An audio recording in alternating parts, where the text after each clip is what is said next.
le journal.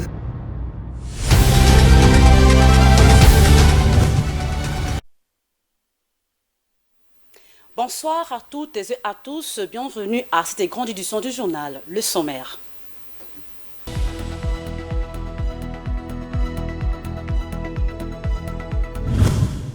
L'enrôlement des électeurs congolais des 10 provinces, comme prévu par la Commission électorale nationale indépendante CENI, a bel et bien débuté ce samedi 24 décembre. Le président de la CENI, Denis Kadima, a lancé l'opération à l'Athénée de la Gombe à Kinshasa. Après avoir présidé et clôturé la 9e conférence des gouverneurs dans la ville de Mbandaka, en la province de l'Équateur, le chef de l'État, Félix Tshisekedi, premier citoyen de la République, a décidé de remplir son devoir civique sur place à Mbandaka, où il s'est enrôlé pour recevoir sa carte d'électeur. Plus rien ne va pour le M23 comme pour le Rwanda de Paul Kagame au niveau de la communauté internationale. La force de l'EAC a pris le contrôle des zones occupées par le M23 depuis le vendredi 23 décembre dans la matinée, alors que des experts des Nations Unies confirment posséder des preuves accablantes sur le soutien et l'appui du Rwanda au M23 en armement, en renfort des effectifs, jusque dans les massacres perpétrés sur les civils en RDC.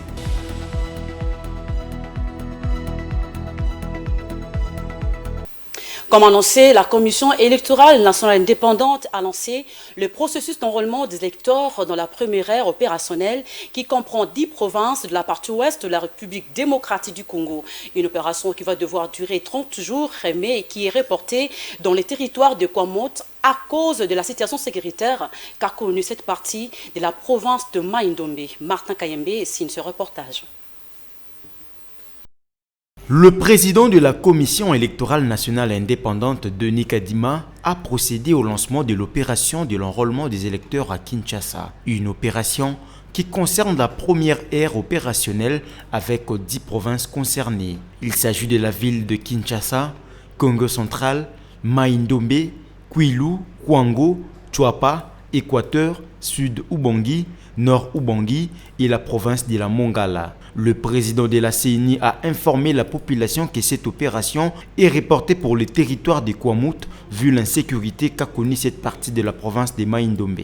Dans la province de Kwilu par contre, c'est le premier vice-président de la CENI qui a lancé les opérations d'enrôlement et a demandé à tout le monde de les faire pour les élections prochaines. Le deuxième vice-président de la CENI, Didi Manara, a pour sa part lancé la même opération dans les Kwango. La province du Kwango est une très très grande province.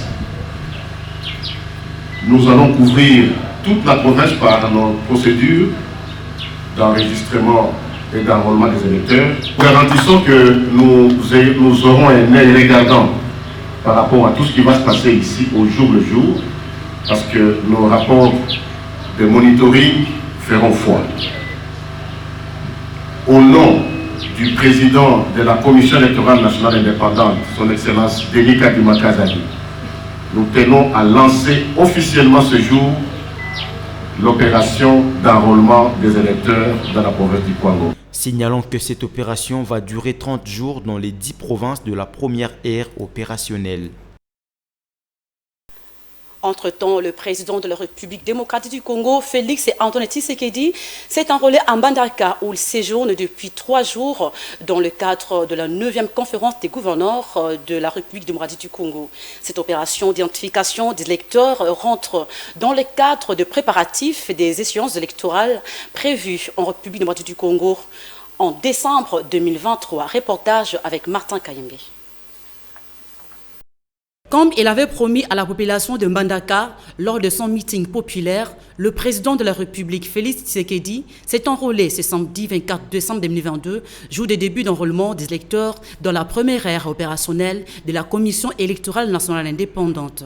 Le chef de l'État a respecté toutes les étapes pour l'obtention de sa carte d'électeur qui lui a été remise par le rapporteur de la CENI.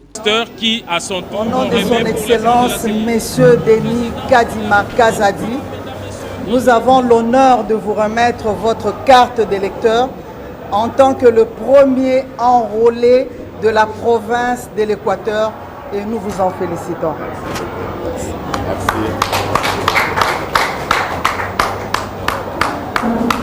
Voilà, cette carte, on peut bel et bien la voir. Voilà. C'est un bel exemple, Giscard Koussema. Très satisfait du devoir accompli, Félix Tshisekedi a été accompagné par la première dame Denise Nyakuru, le premier ministre Samalou Kondé, le membre du gouvernement, les gouverneurs des provinces et les personnalités du Grand Équateur venus pour la circonstance. En séjour en Mbandaka, chef-lieu de la province de l'Équateur, en marge de la 9e conférence des gouverneurs de la RDC, le président de la République, Félix Tshisekedi, a visité quelques écoles réhabilitées par la direction des infrastructures scolaires de l'EPST.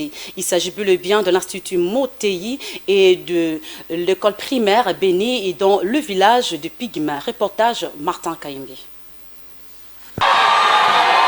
Accompagné du Premier ministre et quelques membres du gouvernement dont le ministre de l'EPST, Tony Mwaba Kazadi, le chef de l'État, Félix Tshisekedi, a palpé du doigt le travail abattu par la direction des infrastructures scolaires du ministère de l'EPST. Le cas de l'Institut Motei, créée depuis les années 50, cette école de prestige de la province de l'Équateur qui a formé plusieurs notables du coin est restée depuis des décennies dans un état très critique, complètement en ruine. Après s'être imprégné de cette situation pendant ses itinérances, le ministre Tony Mwaba, sur instruction du chef de l'État, avait décidé de lancer en août 2022 les travaux de réhabilitation de cet établissement, autrefois fierté de la ville de Mbandaka.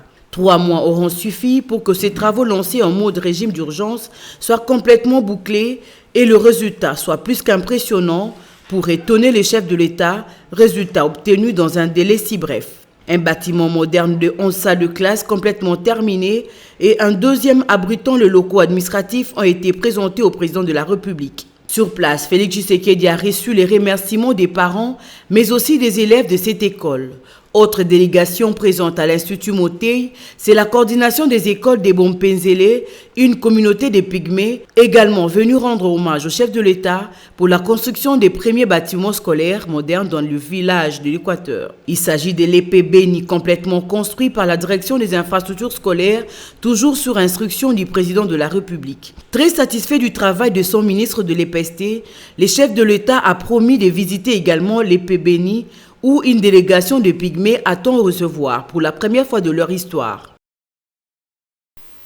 Revenons avec les élections. Enrôlement à Kwamouth, le président de la centrale électorale, Denis Kadima, a annoncé sur les ondes de la radio Top Congo le jeudi 22 décembre dernier le report de l'enrôlement des électeurs dans le territoire de Kwamouth, province de Maïndomé, pour le mois de février 2023 suite aux violences armées qui secouent cette partie du pays jusqu'à ce que la paix soit rétablie. Toutefois, les kits électoraux ont déjà été déployés par la CENI. Rantaluela nous en parle. Invité à la radio Top Congo, le président de la Commission électorale nationale indépendante CENI en sigle, Denis Kadima a annoncé les reports de l'enrôlement des électeurs pour février 2023 dans le territoire de Kwamouth, dans la province du Maïndomé. Ces territoires secoués par des violences armées fait pourtant partie de la première ère opérationnelle qui débute l'enrôlement des électeurs déjà ce samedi 24 décembre. Toutefois, le président de la centrale électorale a confirmé que les kits électoraux ont bel et bien été déployés dans cette partie du pays. Ceci, le temps que la paix revienne, mais partout ailleurs, dans l'ère opérationnelle 1, commence sans aucune inquiétude. En guise de rappel, le territoire de Kwamouth est frappé depuis plusieurs mois par un conflit interethnique qui entraîne au total 41 085 déplacés qui ont trouvé refuge dans des provinces voisines dont les Kwilu, les Kwango et Kinshasa selon les autorités. Cette ère opérationnelle où sera lancée la révision du fichier électoral le samedi 24 décembre comprend au moins 10 provinces dont l'Équateur, Kinshasa, Congo central, Kwango, Kwilu, Maïndombe, une partie, Mongala, Nord et Sud Bangui, ainsi que la Chouapa, où près de 20 millions d'électeurs sont attendus dans les centres d'inscription qui ne va durer que 30 jours. Par ailleurs, le rapporteur de la Commission électorale nationale indépendante CENI, Patricia Nseya, a déclaré lors du cadre de concertation organisé par la CENI tenu le jeudi 22 décembre dernier à Matadi que la participation des femmes au processus électoral est le gage de la croissance économique d'un pays. Laetitia Moulalouf nous en dit plus. À l'occasion d'un cadre de concertation genre et élection, sur les innovations de la loi électorale et la sensibilisation des femmes à la révision du fichier électoral organisée par la CENI avec l'appui de l'ONU Femmes et le PNUD à l'intention de la population de Matadi où elle est en mission.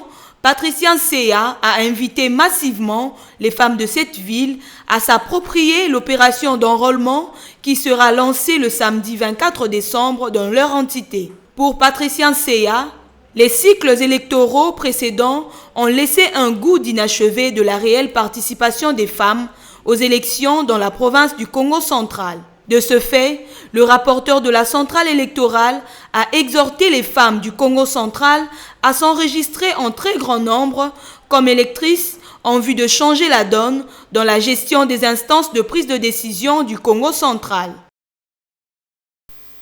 Une nouvelle dans ce journal, bonne nouvelle pour les Congolais, la République démocratique du Congo dispose enfin d'une carte d'identification. C'est par le biais de l'Office national de population, ONIP, et que le ministère congolais de l'Intérieur vient de recevoir une fiche d'identification des citoyens pour récolter des informations utiles permettant d'identifier chaque citoyen en fonction de ses origines, de son groupe ethnique, de sa province, son territoire, son groupement d'origine, avant de vérifier sa famille d'origine et l'identité de ses parents, partenaires et maternels afin de son cursus scolaire. Notons que la carte lecteur délivrée par la CENI ira de pair avec la carte d'identité. Parlant de la situation sécuritaire à l'est du pays, le M23 s'est retiré officiellement ce vendredi 23 décembre des positions qu'il occupait pour respecter les recommandations édictées le 23 novembre dernier au mini-sommet de Luanda en Angola. Cette session de contrôle s'est déroulée entre le M23 et le commandement de la force régionale de l'EAC à Kimbumba. Élément de reportage suivi. Le M23 a officiellement transféré le contrôle de Kibumba à la force régionale de la communauté des États de l'Afrique de l'Est, EAC. La cérémonie a eu lieu ce vendredi dans la matinée en présence du général-major kenyan Jeff Nyanga, commandant de cette force régionale. Dans sa brève allocution, le colonel autoproclamé Zenze Amani du M23 a souligné avoir remis cet espace exclusivement entre les mains de la force de l'EAC. Ce geste s'inscrit parmi les recommandations issues du mini-sommet de chefs d'État tenu à Luanda, en Angola, le 23 novembre 2022. Le M23 espère que le gouvernement de Kinshasa saisira cette opportunité pour mieux envisager ses revendications afin d'instaurer la paix entre toutes les communautés de notre pays. Le M23 justifie cette décision par les conclusions des réunions tenues à Kibumba le 12 et 22 décembre 2022 entre le M23 et la force régionale et le mécanisme ad hoc de vérification. La décision intervient quelques heures après la divulgation d'un nouveau rapport des experts des Nations Unies qui accuse l'armée rwandaise d'avoir mené des opérations militaires dans l'est de la RDC et d'avoir fourni des armes, des munitions et des uniformes au M23. En justice, le tribunal de paix de Kinshasa-Gombe a acquitté l'ancien conseiller spécial du chef de l'État en matière stratégique, Vidier Chimanga, le vendredi 23 décembre dans la matinée. Le ministère public avait requis 3 ans de servitude pénale contre Vidier Chimanga. Ces derniers étaient poursuivis pour trafic d'influence, corruption et offense au chef de l'État suite à une vidéo. Le tribunal de paix de Kinshasa-Gombe a acquitté l'ancien conseiller spécial de Félix Tshisekedi en matière stratégique Vidier Chimanga. L'information est confirmée par son avocat, Maître Clément Ilunga. L'arrêt a été rendu ce vendredi 23 décembre 2022. Le ministère public avait requis 3 ans de servitude pénale contre Vidier Chimanga. Ces derniers étaient poursuivis pour trafic d'influence, corruption et offense au chef de l'État suite à une vidéo le montrant visiblement en train de négocier le revenu auprès de prétendus investisseurs en leur promettant son implication pour l'obtention du marché. Les avocats de Vidier Chimanga, estimant que le fait reproché à leurs clients étant commis à l'étranger, ils avaient soulevé le déclinatoire des compétences du tribunal saisi. Pour rappel, Vidier Chimanga a été placé en détention préventive le 21 septembre dernier par le parquet général près la cour d'appel de Kinshasa-Gombe avant d'obtenir une liberté provisoire quelques jours après. En société, le manque d'électricité au quartier Mawanga, situé dans la commune de Makala, occasionne l'insécurité.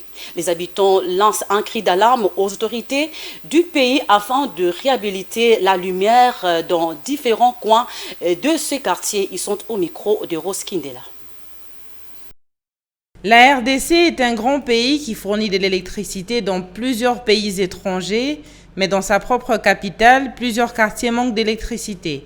Dans la commune de Makala, les habitants du quartier Mawanga interpellent les autorités à revoir certaines cabines électriques, câbles et poteaux abandonnés qui ne servent que de décoration, car eux aussi ont droit à l'électricité pour bien festoyer. Après 2 minutes, nous bénéficions de l'électricité que 2 fois par semaine, mais nous payons nos factures comme il se doit. Cependant, l'électricité ne dure même pas 2 minutes.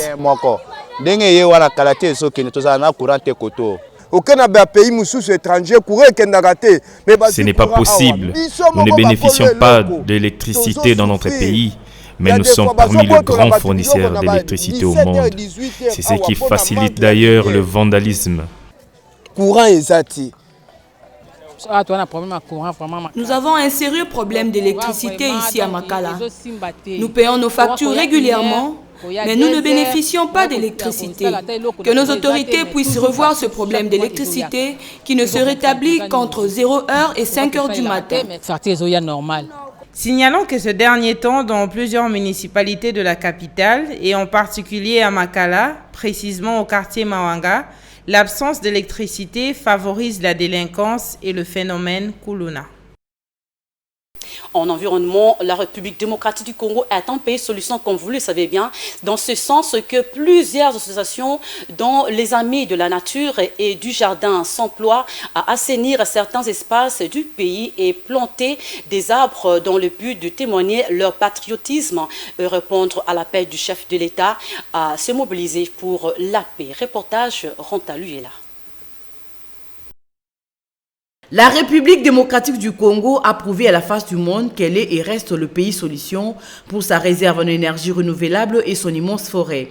C'est dans cette logique que plusieurs associations, dont les Amis de la Nature et du Jardin, SOS Kinshasa, Eden et tant d'autres, se sont convenus d'assainir tous les espaces du pays, mais aussi planter des arbres afin de lutter contre le réchauffement climatique, une façon pour eux de soutenir l'appel à la mobilisation des efforts pour la paix en RDC lancé par le chef de l'État. Cette opération a débuté à la commune de la Gombe, à la place du monument de la femme pleureuse, non loin de la Cour des cassations. Joseph Ngoy est l'initiateur de la vision Rencontre pour la paix au Congo. Nous sommes retrouvés ici pour pouvoir d'abord manifester de l'amour pour notre pays, et surtout pour répondre à l'appel de mobilisation de la paix qui nous a été lancé par le chef de l'État. C'est ainsi que nous avons prévu l'assainissement de la ville, de tous les carrefours de la ville, pratiquement de tous les pays. Alors c'est comme ça que nous commençons d'abord par la place ici, qui est la place qu'on appelle la place la pleureuse, parce que c'est une place qui est symbolique pour nous. Comme vous voyez là derrière, là, c'est une maman congolaise qui est en train de pleurer. Elle est en train de pleurer, pourquoi? Parce qu'elle a perdu soit un enfant, ou elle a perdu son mari.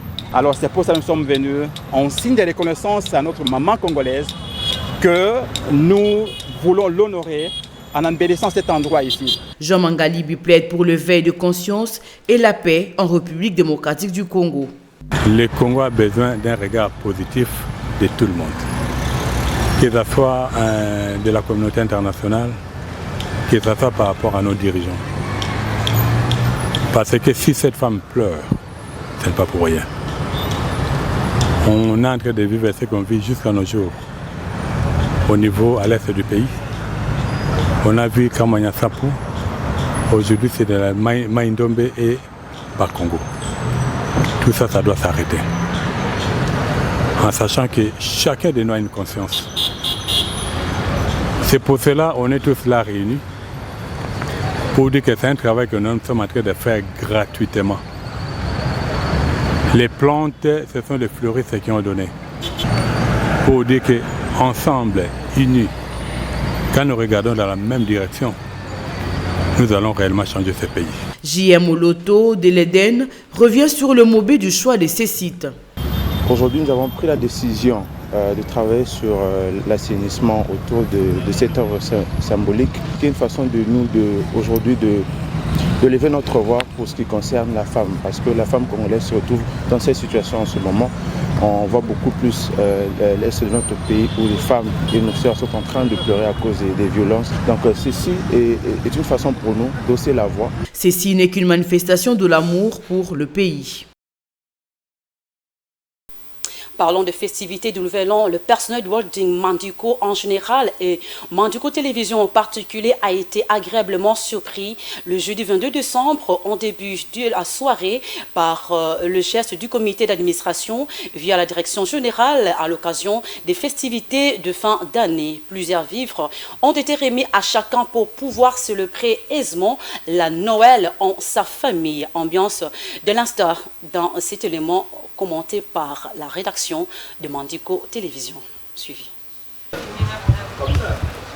L'occasion des festivités de chaque fin d'année est généralement une belle opportunité pour le personnel des entreprises qui se respectent de jouir de véritables considérations de leur employeur. Le cas Mandiko Télévision s'est illustré par la marque du geste de la direction générale à l'égard de ses agents qui ont eu la surprise de recevoir des prisons pour se permettre de passer convenablement la fête de Noël chacun ses champs. Sacs de riz de qualité, rames de poisson chinchard, bouteilles d'huile raffinée de cuisine, boîtes de tomates, cartons de poulet, variétés d'épices, bouteilles de sucré, entre autres faveurs, l'instant a vécu sous la coordination du directeur des ressources humaines, M. Christian Mamba, représentant personnel de Madame la Directrice Générale. Au nom de Madame la Directrice Générale de Mandiko Holding, Julia Luonga Mamba, que je représente en ces lieux. Pour les occasions des festivités de fin d'année, je vous remets en son nom quelques biens qui vont vous servir et vous aider en tant qu'agent Mandiko à bien fêter dans vos maisons. Ému par le geste qui correspond aux attentes, au nom du personnel, le rédacteur en chef de la direction des informations de Mandiko TV, M. Vini Gali Junior, a salué le geste et rassuré que tout le monde trouvait son compte de passer la fête de Noël bien garnie grâce à cette faveur de la direction générale. Nous tenons à remercier la hiérarchie de Mandiko Télévision pour ses dons de vivres en cette fin de l'année. Et je crois qu'elle est représentée d'abord, cette direction, par Madame Julia Luonga Mamba, qui est la directrice générale, mais également tous les corps qui conduisent cette chaîne de télévision combien importante pour la République démocratique du Congo. Voilà, merci beaucoup pour ces dons de vivres et bonne fête de fin de l'année à toutes et à tous. Joyeux Noël à Mandiko TV qui rend hommage au comité d'administration dont le geste aura porté les fruits escomptés. Parlons culture à présent. Un invité talentueux, charmant et plein d'avenir était à l'honneur dans les locaux de Mandiko Télévision le jeudi dans la soirée. L'artiste musicien de la nouvelle génération, Bazarba, tel est son nom de scène, s'est livré aux questions de la rédaction avant de passer dans l'émission Cover où il a fait montre de tout son savoir-faire dans le rythme de ses chansons d'une originalité personnelle. Suivi. Et ça serait encore mieux parce que... C'est bel et bien un jeune artiste plein de fougue et sans complexe qu'affiche Bazarba, ce musicien congolais de la nouvelle génération qui ne cesse de surprendre. Devant tes potes, tu m'as fait des désarts, le nombre de fois je ne compte pas.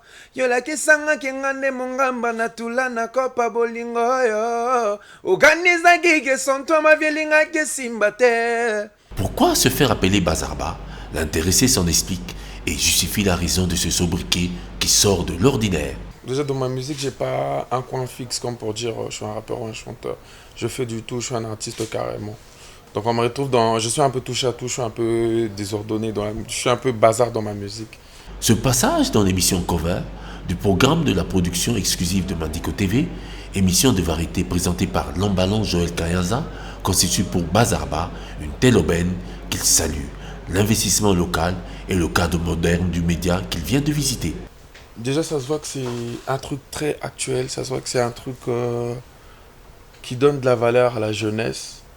Et c'est vraiment un truc, c'est l'une des choses qui nous manquait à un moment. Les Abba Initiative aujourd'hui, on commence maintenant à voir ça et c'est vraiment un honneur pour nous, un honneur pour moi d'être invité aujourd'hui, d'être à l'honneur à Mandik TV et tout. Donc grosse force à toute l'équipe, voilà quoi. Que faut-il retenir de ce phénomène culturel dont l'engagement dans la musique avec son propre rythme atypique? Réponse de l'artiste. Suivez l'émission Cover. Nous, déjà là, Bazarba, je vais mettre le Fuego. On est ensemble, Fuego. Restons toujours dans la culture pour vous informer que le corps d'artiste musicien Elisabeth Tchalamwana a été mis en terre ce vendredi 23 décembre au cimetière Nécropole dans la commune de Lancélé. C'est là sur fond des tensions et controverses entre la famille Claude Machala et les hommages lui ont été rendus par la nation congolaise avec une décoration à titre posthume par la chancellerie des ordres nationaux. Reportage Martin Kaimbi. C'est sur fond des tensions et des controverses entre la famille de Tchalamwana et Claude Machala que le funérailles de cette artiste musicienne de renommée internationale ont finalement eu lieu ce vendredi 23 décembre 2022 au Palais du Peuple.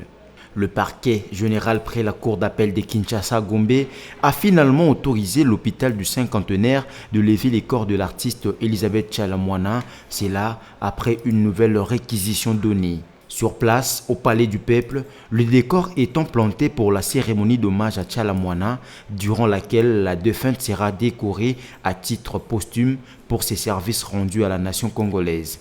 Le gouvernement congolais a pris en charge les obsèques de Mamou National, comme l'avait annoncé à la famille le ministre de Culture et des Arts.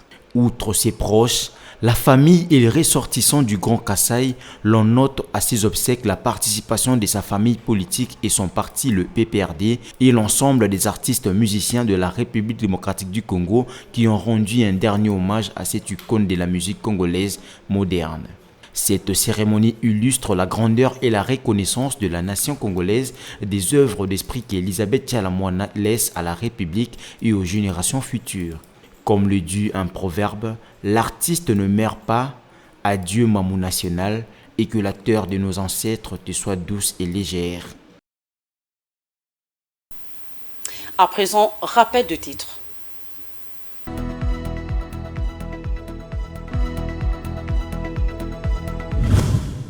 L'enrôlement des électeurs congolais des 10 provinces, comme prévu par la Commission électorale nationale indépendante CENI, a bel et bien débuté ce samedi 24 décembre. Le président de la CENI, Denis Kadima, a lancé l'opération à l'Athénée de la Gombe à Kinshasa.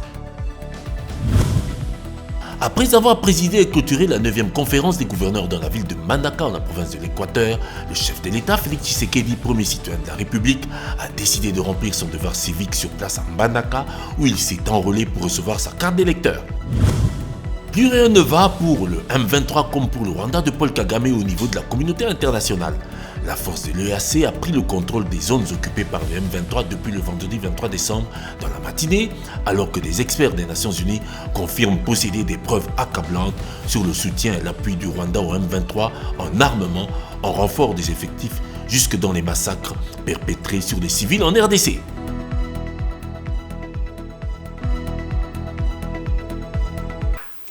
Mesdames et messieurs, c'est par ici que prend fin cette grande édition du journal. Merci d'avoir suivi. Bonne programme du côté télévision, surtout bonne fête de Noël chez vous. Au revoir.